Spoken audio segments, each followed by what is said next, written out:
Արդեն երրորդ տարին է Գյումրիում օգոստոսի 20-ը Աշոտ Գրիգորյանի ծննդյան օրը համախմբում է ավագ ու կրտսեր շախմատիստներին։ Տիգրան Պետրոսյանի անվան շախմատի մանկապատանեկան մարզադպրոցում այս տարի եւս անցկացվեց ընկեր Աշոտի հիշատակին նվիրված բլից մրցաշարը։ Ունենք բավականին լավ մասնագետներ, ուժեղ մասնագետներ Երևանից եւ Հայաստանի տարբեր մարզերից, ունենք միջազգային վարպետի տեխնազու մասնագետներ։ Սա նաև եւս մեկ շանս է, որպեսզի մասսայականացնենք շախմատը։ Տարեցտարի մրցաշարի մասնակիցների թիվն ավելանում է, ընդլայնվում է նաև աշխարհագրությունը։ Մարզադպրոցի համահիմնադիր եւ նախկին տնօրեն Աշոտ Գրիգորյանի հիշատակին նվիրված մրցաշարը նրա տարիների աշխատանքի ու շախմատի զարգացման գործում ունեցած ներդրման յուրօրինակ շարունակությունն է։ Աշոտ Գրիգորյանը կարելի ասել մաստեր Փարիզում իմաստով Ինչ մնում է այս մրցաշարին, սա կարծում եմ կդառնա ավանդական, իր շարունակությունը անպայման կունենա, տարեստարի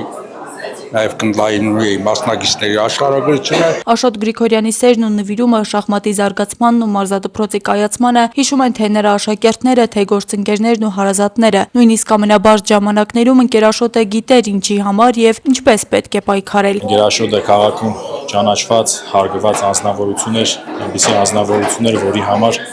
երեխաներին բացի շախմատային գիտելիքներ սերմանելուց շատ կարևոր էր նրանց մեջ նաև մարդկային բարձր որակներ սովորեցնելը։ Ընկեր Աշոտը վստահ եմ,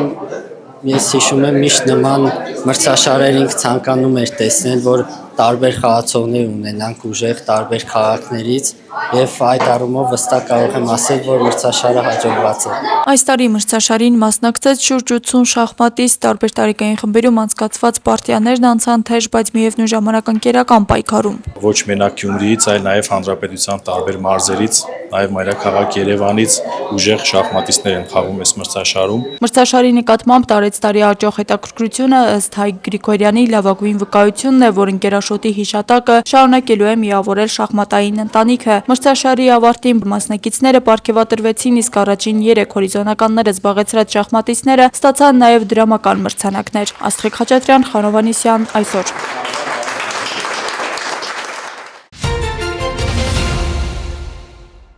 Իմ զինվորական արմատները, ռազմական դաստիարակությունը, հայրենասիրության հիմքը Մոնթե Մելքոնյանի անվան ռազմամարզական վարժարանն է։ Վարժարանը ավարտելուց հետո որոշումս հստակ էր՝ ուսումը շարունակել Վազգեն Սարգսյանի անվան ռազմական ակադեմիայում։ Սոնա Բոթոյան ընկերուհու Գայանե Արզիկյանի հետպաշտպանության նախարարության Վազգեն Սարգսյանի անվան ռազմական ակադեմիայի տարածքում է։ Նրանք ռազմական ուսումնական հաստատության 2026-2027 ուսումնական տարվա դիմորդներից են։ Եկել են քննություն հանձնելու ֆիզիկական պատրաստություն առարկայից։ Աղջիկներն այս տարի են ավարտել Մոնթե Մելքոնյանի անվան ռազմամարզական վարժարանը։ Այդ կրթ օջախը ինձ համար պարզապես վարժարան չէր, այն իմ մեջ ձևավորել է կամքի ուժ,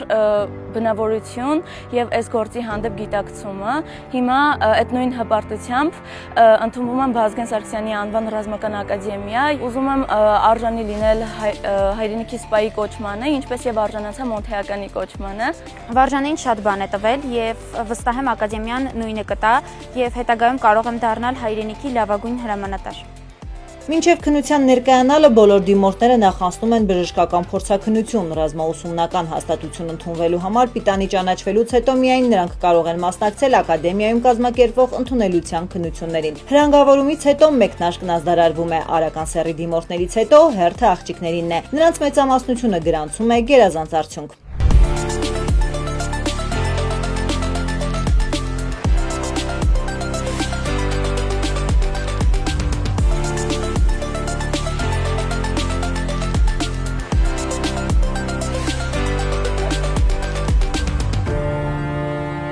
Զինվորական գործի հանդեպ սերս դեռ մանկուց էր, որը սկզբում երազանք էր, հետո հետագայում դարձավ նպատակ։ Այսօր ֆիզկուլտուրայի քննությունն է, մենք արդեն հանձնել ենք ձգումների եւ 100 մետրը։ Շատ լավ արդյունքներ եմ ցուցաբերել, կարելի ասել գերազանց։ Օքսանա Հովհաննիսյանը եւս մոնթեական է, պատմում է, որ վարժանի գրեթե բոլոր շրջանավարտներն են դիմել ընդունվելու Վազգեն Սարգսյանի անվան ռազմական ակադեմիա։ Մեկը մյուսին աջակցելով ու ողջևորելով կատարում են բոլոր վարժությունները։ Օր երկրորդ դիմորդները ներկայանում են թեստավորման նպատակն է բարձել նրանց գիտելիքների պաշարը, զարգացվածությունն ու հոգեբանական վիճակը։ Ընդունելության քննությունների ավարտից հետո բնականաբար տեղի կունենա մանդատային հանձնաժողովի նիստ, որը կնիքը կտնի այն գործընթացի եւ դիմորդը հստակ կիմանա ընդունվել է թե ոչ, որ ֆակուլտետ է ընդունվել, ինչ մասնագիտությամբ է ընդունվել, դու այն մարդիկ, ովքեր որ ընդունվել են, մասնակցելու են երիտասարդ մարտիկի պատրաստության դասընթացին։ Այս դասընթացի արդյունքում կուրսանտները կոփվում են, ձևավորում զինվորականին վայել կեցվածք։ Այս փուլը հաղթահարելուց հետո միայն նրանք տալիս են զինվորական երթում ու մեկնում երկօրյա արձակուրդ։ Իսկ սեպտեմբերի 1-ից ընդգրկվում ակադեմիայի ուսումնական գործընթացներին։ Իրազեկում է գնդապետ Մարտիրոսյանն ու նշում՝ համառ պայքար է լինելու։ Ակադեմիա ընդունվել ցանկացողների թիվն այս տարի աննախադեպ է։ Լինում են դեպքեր, երբ որ զինծառայողը որոշում է գնալ ժամկետային զինվորական ծառայության, երբ հանրապետական հավաքակայանում իմանում է ռազմական ակադեմիա ընդունվելու հնարավորությունների մասին, միանգամից փոխում է որոշումը եւ դիմում է ներկայացնում ցանկանալով ընդունվել ռազմական ակադեմիա։ Անվճար բարձրագույն ռազմական կրթություն, կենցաղային գերազանց պայմաններ, ուսումը արտերկրում շարունակելու հնարավորություն, ամսական մինչև 175,000 դրամ կրթաթոշակ ու բժշկական ապահովագրություն։ Ահա այն առավելությունների մի մասը, որի համար դիմորդները նախընտրում են Վազգեն Սարգսյանի անվան ռազմական ակադեմիան։ Սա դեռ ամենը չէ, շրջանավարտ կուրսանտները ստանում են 3 սենյականոց բնակարան ձեռք բերելու հնարավորություն։ Նաև ավարտական քննությունների արդյունքներով համարվում են ատեստավորված։ Սա ենթադրում է, որ սպայի ուսադիր կրելուց հետո 21-22 տարեկան տղաներն ու աղջիկները կարող են ստանալ մինչև 750,000 դրամ աշխատավարձ։ Տաթևիկ Աբրահամյան, Ռազմիկ Տիգրանյան։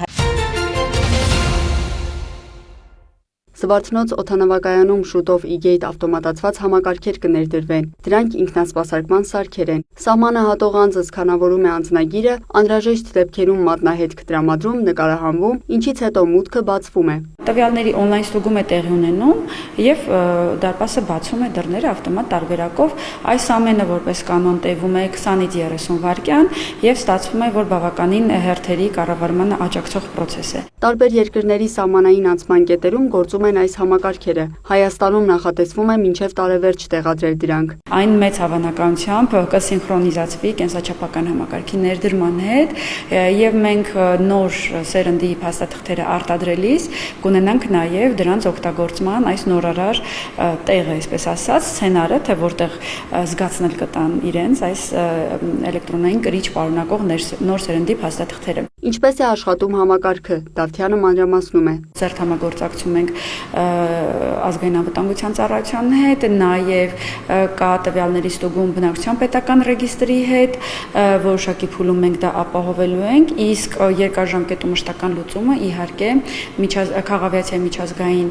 կազմակերպության հետ բանալիների, հանրային բանալիների փոխանակումն է, ինչ է սա նշանակում, մենք այդ ճանապարհին ենք իհարկե միջազգային պայմանագիր է որակվել գործընկերների կողմից արդարադատության նախարարության եւ իհարկե առաջիկայում կունենանք պայմանագիրը ստորագրած փաստաթուղթ իրական հուշագիր է։ Դրա արդյունքում մեր էլեկտրոնային կրիչով փաստաթղթերը Եվրոպական միության անդամ պետությունների համար կլինեն ընթերնելի։ Մեկ հպումը բավարար է, որ սարքը տվյալը վայրկյանների կամ միկրովայրկյանների ընթացքում փոխանակի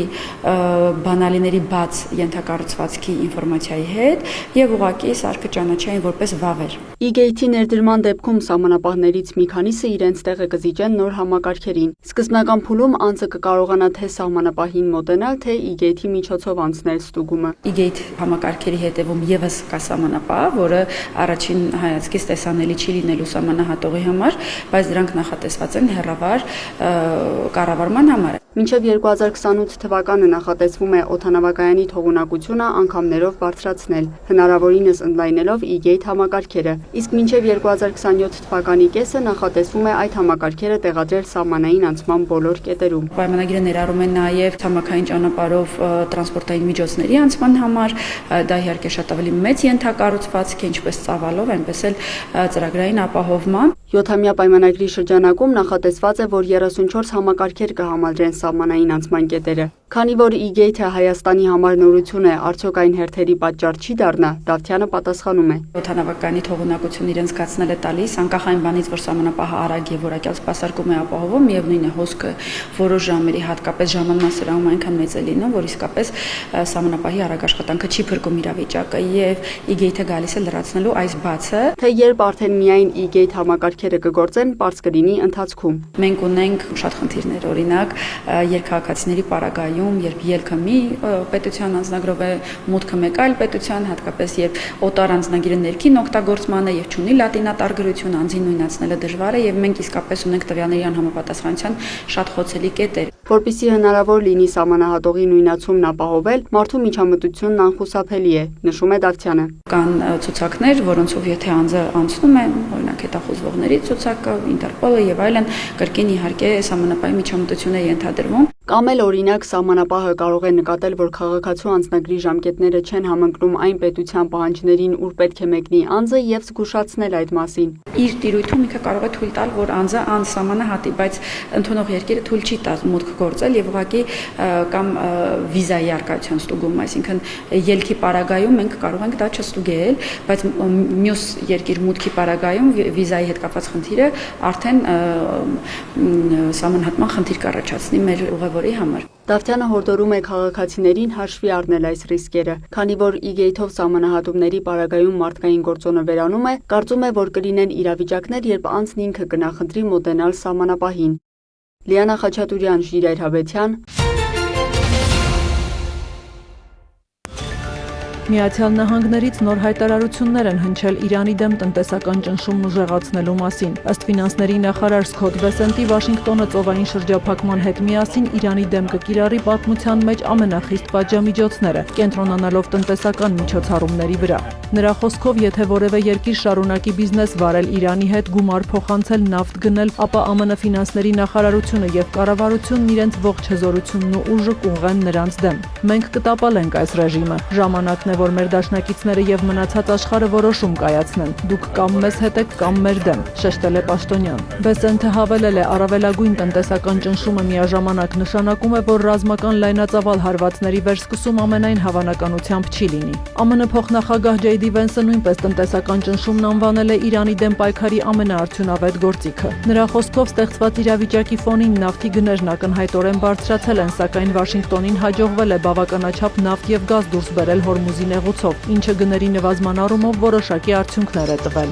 Իր հերթին նախագահ Դոնալդ Թրամփը հայտարարել է, որ Իրանի հետ համաձայնության հասնելն ավելի դժվար է դարձել, քանի որ երկրի ղեկավարության մեծ մասն այլևս չկա եւ ոչ ոք չգիտի ով է պատասխանատու։ ԱՄՆ առաջնորդը կրկնել է, հակամարտության հիմնական նպատակն է թույլ չտալ, որ Թեհրանը միջուկային զենք ձեռք բերի։ Թրամփի համոզմամբ Միացյալ Նահանգները 2025 թվականի ամռանը ստիպված էր հարվածել Իրանի միջուկային օբյեկտներին, այլապես Թեհրանը միջուկային զենք կմշակեր եւ առանց վարանելու այն կօգտագործեր Իսրայելի եւ Մերձավոր Արևելյան այլ երկրների դեմ։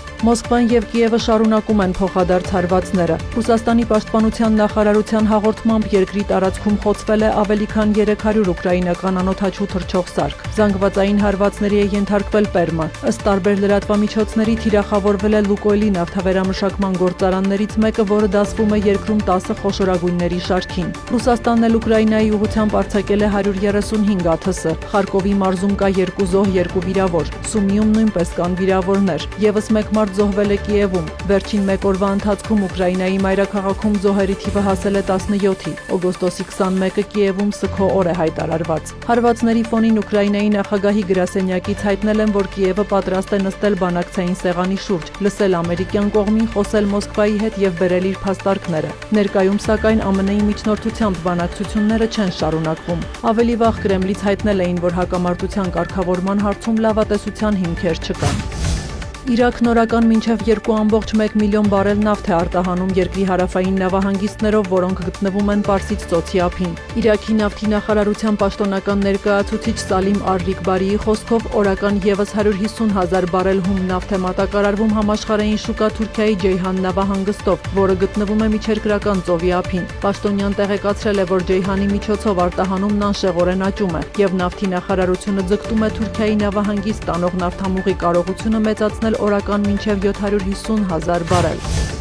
Եվրոպայում շոքերի պատճառով Դանուբի ջրի մակարդակն այնքան է նվազել, որ Հունգարիայում գետն աննավարկելի է դարձել։ Բուդապեշտի հատվածում ջրի մակարդակը 8-ից 18 սանտիմետր է, ինչը զգալիորեն ցածր է նավարկության համար անհրաժեշտ 2.5 մետրից։ Սա Հունգարիայի տնտեսությանը կարող է մեծ վնաս հասցնել։ Աշնան բերքահավաքից հետո Դանուբով պետք է արտահանվեն ցորենը, եգիպտացորենը եւ գյուղատնտեսական այլ ապրանքները։ Հունգարիան մասնակիորեն փակել է նաեւ իր միակ ատոմակայանը, որը գետի ջուրն օգտագործում է հովացման համար։ Այս համար եվրոպական երկրների մեծ մասում ռեկորդային շոկ է գրանցվել, առաջացնելով անտառային հրդեհներ եւ հազարավոր մարդկանց մահվան պատճառ դառնալով։ Սյուզաննա Չրաղյան։ Ճամբարակ քաղաքի Գարեգին Նժդեհի փողոցում շինարարական եռուզեռ է։ 1450 գծամետր երկարությամբ փողոցի հիմնանորոգումը կատարվում է շուրջ 800 միլիոն դրամ արժողությամբ սուբվենցիոն ծրագրով։ Այն ներառում է նաև երկկողմանի մայթերի կառուցում, ջրահեռացման եւ արտաքին լուսավորության ցանցի անցկացում եւ հողապաշտպան հենապատի մի հատվածի հիմնանորոգում։ Ժամանակ առ ժամանակ մենք փոսային վերանորոգումներ ենք արել, բայց արդեն հասել էր մի պահ, երբ պետք է մենք հիմնովին վերանորոգեինք այս ամբողջ փողոցը, բացի դա նաև քաղաքի գլխավոր մուտքն է, փորձում ենք նաև գեղագիտական տեսքը փոխենք քաղաքի։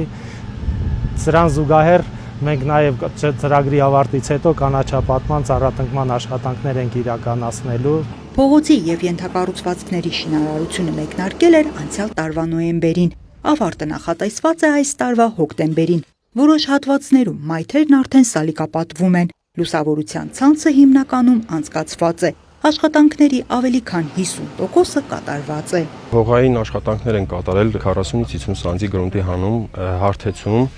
հետո ավազակոպչի շերտի տեղադրում 12 սանտիմետր, 20 սանտի շեբինի տեղադրում C5 եւ 10 սանտի ասֆալտբետոնյաց շերտ։ Տեղադրել ենք մայթի երկկողմանի բաքեր։ Մինչև փողոցի հիմնանորոգումը համայնքի միջոցներով եւ բնակիչների աջակցությամբ նորացվել է գոյագիծը, տեղադրվել են դիտահորեր, այսպիսով նվազեցրել են հիմնանորոգված ճանապարհի հետագա քանդման հավանականությունը։ Բնակիչները ողջավորությամբ են հետևում շինարարությանը, տեխնիկայի աղմուկից, փոշուց եւ այլ անհարմարություններից հետո բարեկարգ ենթակառուցվածքներ են ունենալու։ Շատ վատ վիճակ է, շատ վատ վիճակ։ Փողոցները քանդված, սախ ջրափոսեր էր լիքը, ջրերը չկար, կանալիզացիա չկար, այս կանալիզացիաները սաղ վերանորոգեցին, սարքեցին, թազա բաններ գցեցին, այս լուսերը տեղադրեցին գիշերային, շատ բարեկարգեցին, շատ լավ օգնություններ արեցին, շատ լավ վերակառուցեցին, շինեցին, սարքեցին։ Այս 35 տարի է մենք ստեղ, մենք այս ձևից չենք տեսել։ Առայժմ տենում ենք գրիս, ինչ գործեր ա գնում, մի երկու ամսից հետո դուք գաք նայեք, տեսեք ինչ գործեր արված։ Մենք ամենա ձե բան չենք տեսել։ Նախքին վիճակ չի եղել, ինչ վիճակ։ Ես մտան չէի կարող, մեքենան չեմ կարողացել փայտը բերեմ իմ տուն։ Հիմից ասեն ցարկել եմ, որ փայտը կարամ ազատ տանեմ մեր տուն։ Փողոցի եւ մյուս ենթակառուցվածքների շինարարությունը 55%-ով կառավարության եւ 45%-ով համայնքի ներդրմամբ է իրականացվում։ Անահիտ Կարյան, Սարգիս Ալավերդյան։ Պետական եկամուտների կոմիտեի հետաքրքրության եւ օպերատիվ հետախուզության վարչություն օպերատիվ տեղեկություններ էին ստացվել, որ Երևանում գործող խոշոր մարզահամալիրի կառուցման ընթացքում հնարավոր է ամբողջությամբ չեն փաստաթղթավորվել օգտագործված շինանյութերը, կատարված շինարարական աշխատանքներն ու ստացված ծառայությունները, ինչի հետևանքով կարող էին պակաս հաշվարկվել պետական բյուջե վճարման ենթակա հարկային պարտավորությունները։ Ստացված տեղեկությունները իրացնելու նպատակով ձեռնարկվել են համալիր օպերատիվ հետախուզական միջոցառումներ։ Ուսումնասիրվել են ընկերության հաշվապահական եւ սկզբնական հաշվառման փաստաթղթերը, շինարարության առնչվող իրավական հիմքերը, հիմնական միջոցների հաշվառումը, ինչպես նաեւ հարկային մարմնի տեղեկատվական բազաներում առկա տեղեկատվությունը։ Փաստական տվյալների համադրման ընթացքում բացահայտվել է մի հանգամանք, որը հետագա ուսումնասիրության համար առանցքային է դարձել։ Պարզվել է, որ շուրջ 10,500 քառակուսի մետր ընդհանուր մակերես ունեցող մարզահամալիրի կառուցման համար 2013-ից 15 թվականներին հաշվարկային փաստաթղթերով ձևակերպվել է ընդամենը շուրջ 665 միլիոն դրամի շինարարական աշխատանքների, ծառայությունների ու շինանյութերի ձեռքբերումը։ Հետագայում նույն մարզահամալիրը որպես հիմնադրի ոչ դրամային ավանդ անկախ գնահատողի կողմից գնահատվել է ավելի քան 20 միլիարդ դրամ։ Փաստաթղթերով ձևակերպված շինարարական ծախսերի եւ կառուցված գույքի գնահատված արժեքի միջև արկա բազմամիլիարդ դրամի տարբերությունը դարձել է օպերատիվ հետախուզության հիմնական ուղղություններից մեկը։ Ձեռքբերված փաստական տվյալների վերլուծության արդյունքում առաջացել են հիմնավոր կասկածներ, որ մարզահամալիրի կառուցման ընթացքում օգտագործված շինանյութերի, կատարված շինարարական աշխատանքների ու ծառայությունների զգալի մասը կարող էր ձեռքբերված լինել առանց օրենքով սահմանված կարգով համապատասխան հաշվարկային փաստաթղթերով ձևակերպվելու եւ առանց ընկերության հաշվապահական ու հարկային հաշվառման մեջ արտացոլվելու։ Հետագայում այդ ակտիվները ձևակերպվել են որպես հիմնադրի ոչ դրամային ավանդ եւ ներառվել ընկերության կանոնադրական կապիտալում։ Օպերատիվ հետախուզական միջոցառումների ընթացքում արձանագրվել են նաև հիմնական միջոցների հաշվառման հետ կապված անհամապատասխանություններ։ Մասնավորապես ընդհանուր շուրջ 614 միլիոն դրամ հաշվեկշռային արժեքով գույքի մի մասը տեղում չի հայտնաբերվել, մինչդեռ դրանց դուրս գրումը կամ վնասումը հիմնավորող փաստաթղթեր չեն ներկայացվել։ Նախնական տվյալներով այդ հանգամանքով պետությանը պատճառված վնասը կազմել է շուրջ 102 միլիոն դրամ։ Այսպիսով, ձեռքբերված փաստական տվյալները հիմք են տվել ենթադրելու, որ պետությանը պատճառված հնարավոր վնասը կազմել է ավելի քան 2 միլիարդ 107 միլիոն դրամ։ Փաստական տվյալների հիման վրա հանցագործության մասին հաղորդում է ներկայացվել քննչական կոմիտե, որտեղ նախաձեռնվել է քրեական վարույթ եւ իրականացվում է նախաքննություն։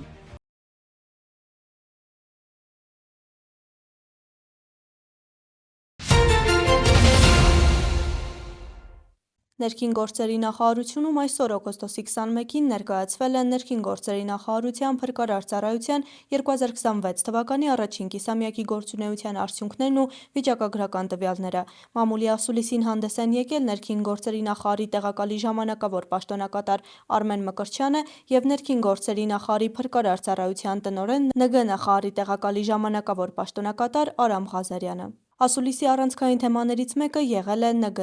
112 օպերատիվ կառավարման կենտրոնի աշխատանքը։ 112 միասնական հեռախոսահամարը ՆԳՆ օպերատիվ կառավարման կենտրոնում գործարկվել է փետրվարի 15-ից։ Դրա ստեղծման նպատակն էր ոստիկանության եւ փրկարար ծառայության ահազանգների ընդունումն ու կառավարումը մեկ միասնական համակարգում կազմակերպելը։ Առաջին բաժինը, որ կխոսեմ, կվերաբերվի ինստիտուցիոնալ փոփոխություններին, այս առումով առանձնահատուկ կուզենայի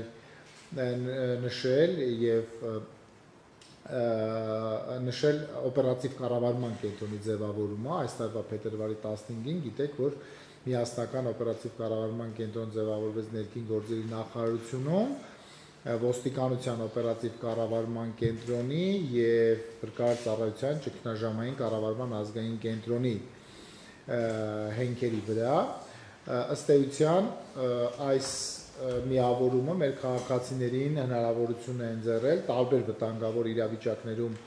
հայտնվելուց մեկ հեռախոսահամարի ահազանգ կատարել եւ ստանալ որակյալ եւ արագ արձագանք կամ խորհրդատվություն։ Նշեմ, որ մենք այս իմաստով ներդրել ենք զանգերի միասնական կառավարման նոր համակարգ։ Մենք մեր որպես աշխատանքի որակի չափանիշ սահմանել ենք ներնամիջազգային ստանդարտը, ինչ է սա նշանակում, նախ եւ առաջ նշանակում է, որ զանգերը պետք է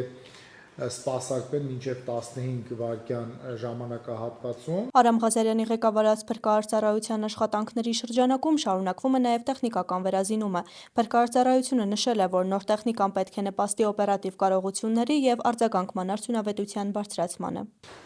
Մենք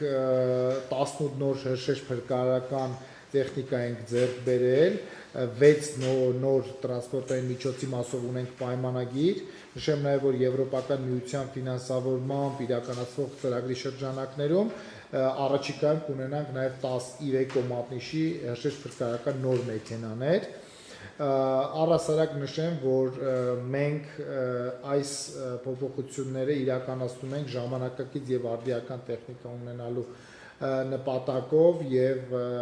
ժամանակի ընթացքում հրաժարվելու ենք ամբողջ հնամաշ տեխնիկայից։ Հայկական քաղաքային որոնողափրկարարական թիմը պատրաստվում է հոկտեմբերի 6-ից 9 Շվեյցարիայի Ժնև քաղաքում մասնակցել միջազգային վարժանքի։ Վարժանքի մասնակցությունը կարևոր նշանակություն ունի ՆԳՆ փրկարար ծառայության կազմում գործող եւ միջազգային որակավորում անցած հայկական քաղաքային որոնողափրկարարական թիմի կարողությունների հետագա զարգացման համար։ Նույն թվականի օգոստոսի 11-ից 13-ը Գյումրի քաղաքում Շվեյցարիայի համագործակցության եւ զարգացման գործակալության մենթորական խմբի ներկայացուցիչների մասնակցությամբ եւ գնահատմամբ իրականացվեց ՄԱԿ-ի Իսարակ արտաքին որակավորումն անցած հայկական քաղաքային որոնողափրկարարական թիմի նախավարժանքը, որտեղ որոնողափրկարարական թիմը ցուցադրեց իր բոլոր հմտություններն ու հնարավորությունները։ Վարժանքի ընթացքում մենթորական խմբի կողմից արվեցին որոշ դիտարկումներ եւ շտկումներ։ Ընդհանուր վարժանքը 160 կետից բաղկացած ստուգաթերթի արդյունքներով վերջինների կողմից գնահատվեց լավ։ Հայկական քաղաքային որոնողափրկարարական թիմը պատրաստվում է նաև 2026 թվականի հոկտեմբերի 6-ից 9 Շվեյցարիայի համադաշնության Ժնև քաղաքի արվարձանում մասնակցել Եվրոպական հանձնաժողովի քաղաքացիական պաշտպանության եւ հումանիտար օգնության գլխավոր տնօրինության կողմից կազմակերպվող դաշտային վարժանքին։ Մասնակցությունը վարժանքին կարևոր նշանակություն ունի ներքին գործերի նախարարության, փրկարարծառայության, իսարակ արտաքին որակավորումը անցած հայկական քաղաքային որոնողափրկարարական միջազգային թիմի կարողությունների զարգացման, փոխհամագործակցության բարձրացման, ինչպես նաև Եվրոպական միության բնակչության պաշտպանության մեխանիզմի շրջանակներում համագործակցության խորացման տեսանկյունից։ Աղետի ռիսկի կառավարումը ներառում է արտակարգ իրավիճակների կանխարգելման, հնարավոր վտանգների վաղ հայտնաբերման, դրանց հետևանքների նվազեցման եւ բնակչության պատրաստվածության բարձրացման միջոցառումներ։ Աղետների ռիսկի կառավարման պլանների լրամշակման եւ ներդրման նպատակով իրականացվել են 67 համայնքներում աղետների ռիսկի կառավարման պլանների մշակում։ Լողասեզոնի բացման կապակցությամբ հանգստացողների անվտանգությունը ապահովելու նպատակով 2026 թվականի հուլիսի 1-ից սկսած Շողակաթ համայնքի Սևանա լճի ափամերձ գոտիներում եւ շրջակա միջավայրի նախարարության Սևան ազգային պարկի 3 հանրային լողափներում փրկարարների կողմից իրականացվում է շուրջօրյա հերթապահություն եւ հերթապահությունները կշարունակվեն մինչեւ սեպտեմբերի 10-ը, որ լողասեզոնի ընթացքում հանրային լողափներում եւ հարակից գոտիներում փրկարարների կողմից թռուցիկներով, բարձրախոսներով եւ ԱԹՍ-ներով պարբերաբար իրականացվում են բնակչության իրազեկման աշխատանքներ։ Օպերատիվ կառավարման կենտրոնում աշխատում են նաև հնաշարժողական խնդիրներ ունեցող անձիկ։ Նշվել է, որ կենտրոնի ենթակառուցվածքները համապատասխանեցված եւ հարմարեցված են նրանց աշխատանքն ապահովելու համար։ Հարմարեցումներ, տեսեք, նախ ուզում եմ նշել, որ օպերատիվ կառավարման կենտրոնում ձևավորումից ի վեր եւ ձևավորման սկզբից աշխատում են մեր նաեւ այն գործընկերները, ովքեր ունեն հաշմանդամություն եւ շարժունակության հետ կապված խնդիրներ, մեր մոտ կարծես թե ենթակառուցվածքային իմաստով գրեթե բոլոր տեղերում հարմարեցված մենք ունենք ենթակառուցվածքները հարմարեցված են։ 2026 թվականի առաջին կիսամյակի ամփոփման ընթացքում շեշտադրվել են ինչպես արձագանքման ընթացիկ արդյունքները, այնպես էլ ծառայության երկարաժամկետ զարգացման ուղղությունները, տեխնիկական վերազինում, մասնագիտական պատրաստվածության բարձրացում, կանխարգելման աշխատանքների ընդլայնում եւ քաղաքացիների անվտանգության ապահովման կարողությունների զարգացում։ Գայանե Հովհաննիսյան, Հայկ Գաբրելյան, այսօր։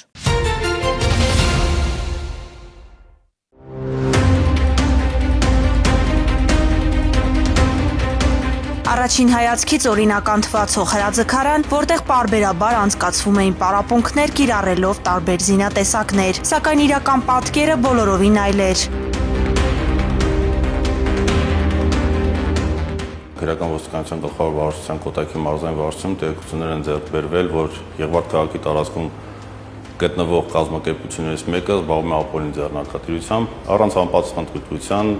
իրականացնում է հրաձգության պարապմունքներ, որի ընթացքում այցելուներին տրամադրում է ապօրինի պահվող զենք եւ զինամթերք։ Կոտայքի քրեական ոստիկաններն ու համայնքային ոստիկանության Նաիրիի բաժնի ծառայողներն անմիջապես գործի են անցել։ Համատեղ իրականացված ծավալուն միջոցառումների արդյունքում տեղեկությունը ստուգվել եւ հաստատվել է։ Պարզվել է, որ Եղվարդի բնակիչ 51-ամյա տղամարդը տևական ժամանակ հրաձգարանի այցելուներին ապօրինի պահվող զենք զինամթերք է տրամադրել, նախաձեռնվել է քրեական վարույթ։ Շուրջօրյա հսկողությունը սահմանվել կազմակերպության նկատմամբ, ինչից հետո արդեն իսկ քննչական կոմիտեի ծառայողների հետ համատեղ խոզարկություն իրականացվել նշված կազմակերպության տարածքում, որի արդյունքում արդեն հայտնաբերվել են մեծաքանակ ապօրինի պահվող զենք եւ զինամթերք։ Հրաձգարանի տարածքում հայտնաբերվել են ինքնաձիգներ, որսորդական հրացաններ, լիցքավորված ատրճանակ, տարբեր տեսակի եւ տրամաչափի 2210 փամփուշտ, հակահետևակայինականներ, մարտական գլխիկներով ականանետեր եւ այլ զինամթերք։ Եղվարդի բնակիչ 51-ամյա տղամարդը եւ եւս մեկ անձ ձերբակալվել է։ Ապօրինի պահվող զենք զինամթերքի հայտնաբերման եւ առգրավման ուղղությամբ ներքին գործերի նախարարության ոստիկանության թիրախային աշխատանքը շարունակվում է։